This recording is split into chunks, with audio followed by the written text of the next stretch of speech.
Hit it while it's hot. The Dude Mungus 3000. The market.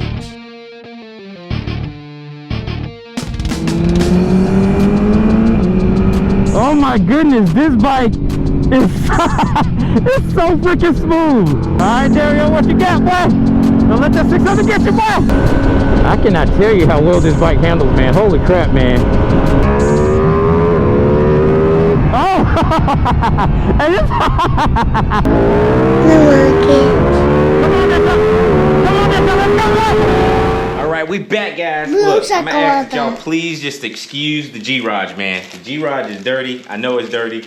I'm getting set up to go out of town, and you know, look, it is what it is. Let me get a couple towels, and I'm gonna go ahead and get this set up for you. I know this look like a lot of stuff, but this is honestly what I believe to be the best setup for 2021, and we're gonna test this out live. Not live, but once I get done. But you're gonna need a set of ND filters. I personally just use a GoPro camera. I can't show you my GoPro because I'm actually filming with it, but I use a set of ND filters for my GoPro. I use some electrical tape, and I'll get into why I use this. I use a piece from Purple Panda. This is something I found. Shout out to Jixsonic for helping me find this setup. But I use the Rode Smart Lav Plus, and this is a little bit more bassier than the Purple Panda, but I believe this picks up more realistic motorcycle sound, which is great. I'm still trying to figure out the voice audio. You're also gonna need this SC4 adapter so it can work. And then Sugru. I don't like the chin mounts and I forget there's another company that makes mounts. I don't like the mounts because one, I think they stick out too far, and then they don't allow you to lean the camera back. When you're on the sport bike, you're in an aggressive position, so you need the camera to lean back so it can actually look out straight. And they just don't allow for that. And the ones that do, they look kind of bulky and crazy, and I just personally don't like them. Nothing against anyone who's tried them or uses them.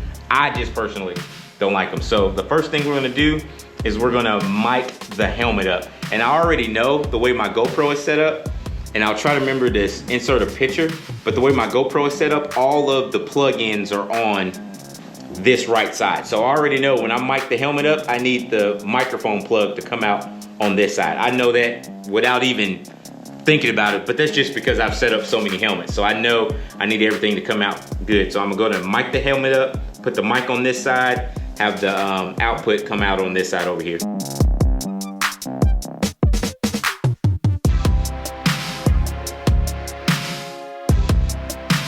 Left cheek pad is completely removed. So Smart Lav, the adapter right here.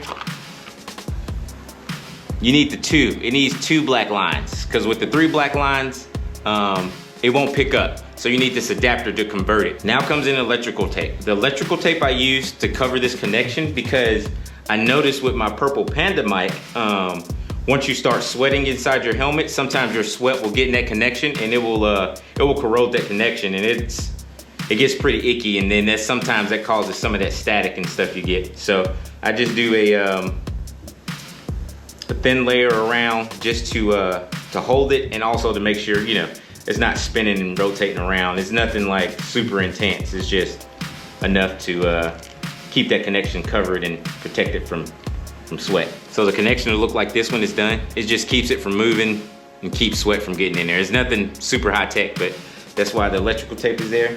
And from the Purple Panda, I had so many Purple Pandas. This is like my Purple Panda, my Purple Panda toolkit. I'm gonna take this muff off the Purple Panda and use it on my road mic. The thing I like about HJC is you have these vents or whatever they are where you can get your mic in there, but the rest of this is solid, which is gonna help block some of that sound. So I'm just gonna stuff this in there with the mic. So yeah, so I'm gonna put this on the front side. So this foam piece is gonna go like that. I'm gonna squeeze it around the mic, shove it in there, and get it as deep in there as it can. So the mic could kind of be sitting right here, but this foam piece is gonna be sitting right there. And it's just gonna help, just gonna help. I'm trying to block as much wind as possible, because y'all know Deadshot just be screaming, bro. Because I don't know if y'all noticed, but when I'm on other bikes, man, the audio comes through. It's so much easier to hear me. I want y'all to listen to the difference. First video will be me on Moto Max ZX10 at highway speed. Listen how clear the audio is. And then the second video will be me on Deadshot at pretty much idle. Watch the difference. So now you guys will understand what I'm trying to overcome when I set up a microphone for motovlogging. I cannot tell you how well this bike handles, man. Holy crap, man. But if something happened, I'll check in with y'all on the helmet cam. But otherwise, enjoy some of this 360. When I'm on other bikes, because it's not having to fight that exhaust that Deadshot has, which I love the exhaust. So the exhaust isn't going anywhere. So I just need to find something that works. Let's find something that can work with Deadshot. Deadshot just be killing it, man. So that's it. So just stuffs back in there like that, and you get it. You just get it way in there, you know. All right, open this up. Now we'll just insert this back, and all the extra wiring we're gonna end up tucking. All the extra wire we're gonna end up tucking behind here. But for now, just go ahead and tuck this back in.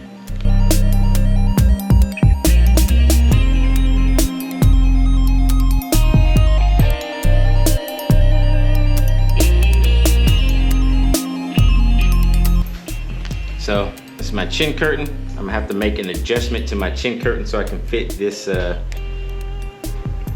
through there. So I just gotta figure out where I wanna make it, but I'll probably end up making a cut right there. Probably end up making a slit right here so I can slip this wire through and not have to worry about crimping it. But let me just check my placement on it. Yep, so you see right here, I know it looks weird, but when it gets in position, it's gonna be like that, which is a perfect space for that wire to fit through. Hopefully that's showing through on camera.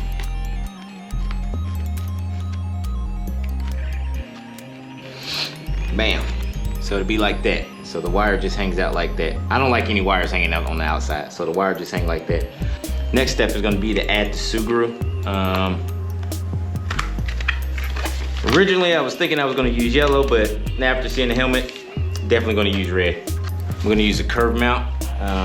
I always make sure my vents still operate, so I'm gonna just go with this curve mount. I'm gonna go at the bottom of that, and that should put me in there. This is the mount that I use. It allows me to lean back further. It has like that curve in it. So I'll just do, before I start the sugru, I'll just do a little test fit. If I put it down there, it will allow, you know, it will allow the helmet to work pretty good. I think it'll be straight. So what I'm gonna do is I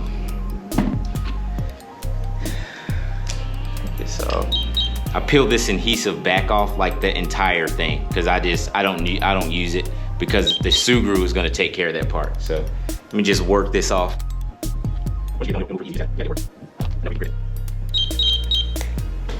All right, now that I got that off, now we're ready to work. We're gonna start with the sugru. I put the sugru on the back of here first, so we'll start with the sugru. Sugru wants to work with a clean surface. You don't get a much cleaner surface than a brand new helmet. I'm gonna tell you that right now. It looks a little weird being a little bit off center, but it's gonna make the camera lens perfect right here. So we're just gonna do a little bit off center, and it looks like you gotta build up the sides and the bottom a little bit. So it kind of gives you, it's good to kind of have an idea of what you're gonna be doing with your sugru, how you're gonna be shaping it. And you don't have to be the most special or prettiest thing in the world, just, you know, something that's effective. So I try to make it as clean as I can, you know, so it just don't look like, you know, crap thrown together, because, you know, I do love my helmets, but I wanted to make sure, it looks like something and it looks like decent. So I just kind of press it in with my hand and make sure all the edges are good and not going nowhere. And I always make sure my vent still works. You can see how small that design is versus something sticking out that far. Something sticking out that far versus something sticking this sleek. It's just so much better. Just making sure it's as clean as possible. Good clean design, and then yeah, it's gonna have to sit here and dry. Never had an issue with sugru. And you can see it's a little off center from how the mount is, but it's okay, because like I said, the lens of the GoPro is gonna be perfectly in the middle, and that's what you want. So it'll sit a little bit off to the side, but it's gonna be perfectly what you want. It'll plug in right here, and it'll be good. So we're gonna let this dry, and then we'll come back and we'll check it. And vent is not covered. Vent is going to fully work. So yeah, we're gonna prop this up and let it drizzle.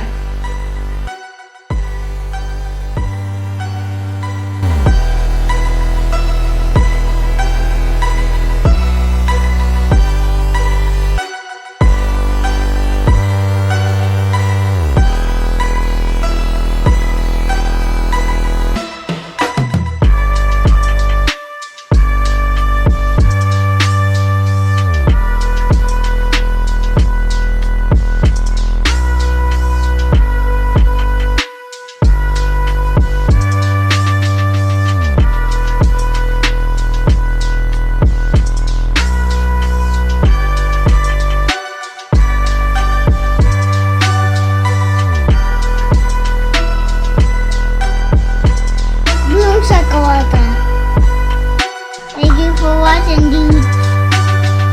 Namaste.